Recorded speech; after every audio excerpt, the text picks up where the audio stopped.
Hi, this is Soumya, dietitian from Apollo Hospital, Secunderabad. Today we will see about the thyroid gland and thyroid functions and its activities, and how food as it can help in reducing or how it would impact the role of thyroid activity.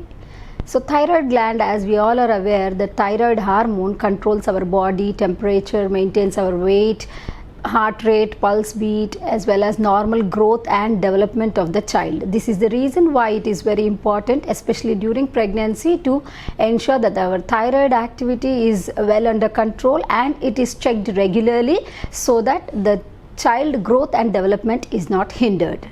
And thyroid as such, if you see, it does not if it's functioning normally, it does not cause any harm to our body. Thyroid gland releases thyroxine hormone T3, T4 and TSH. These T3, T4 and TSH help us in maintaining the metabolic activities of the body and also determines the basic metabolic rate of the body.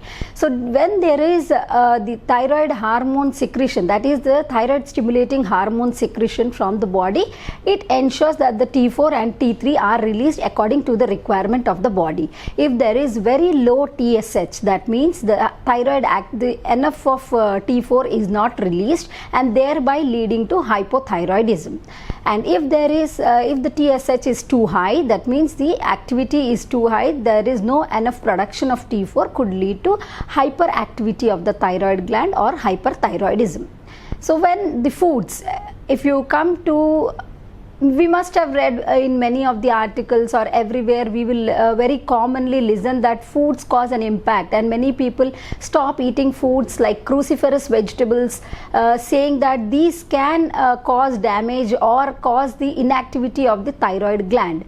But if you see, the thyroid gland activity has nothing much to do with the foods what we eat, but if the hormone production is not under control, or there is lot of if there is high TSH levels or T4 levels in the body, this is the time where we need to check the food what we are eating. So at this particular time, we need to avoid eating raw cruciferous vegetables like cabbage, cauliflower, Brussels sprouts, kale, all these kind of vegetables to be avoided.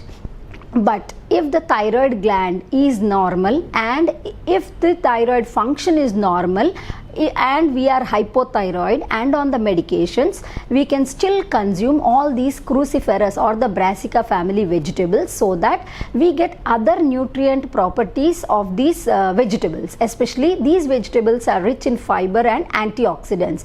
To ensure that you do not avoid all these vegetables, because it's a common myth and we see many people, they try to avoid these kind of vegetables. So the glucosinolates which are there in these cruciferous vegetables are the rich sources of antioxidants which are anti-inflammatory and also reduce the cancer causing properties from the body.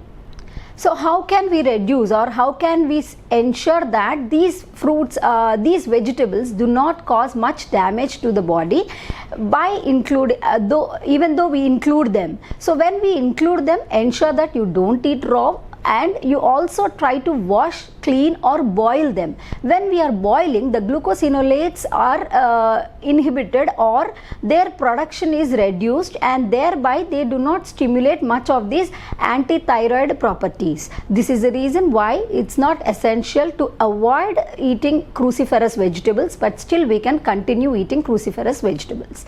The other food which is a commonly avoided during thyroid functions is soy products, soy and soy products. The soy and soy products contains isoflavones which can sometimes cause an impact on the production of thyroid hormones. So when there is imbalance in the thyroid hormone production at that particular time, the frequency or the quantity of these soy products can be reduced. The evidence says that it is not essential to completely avoid any of these foods which are having many other nutritional benefits other than causing damage to the thyroid gland.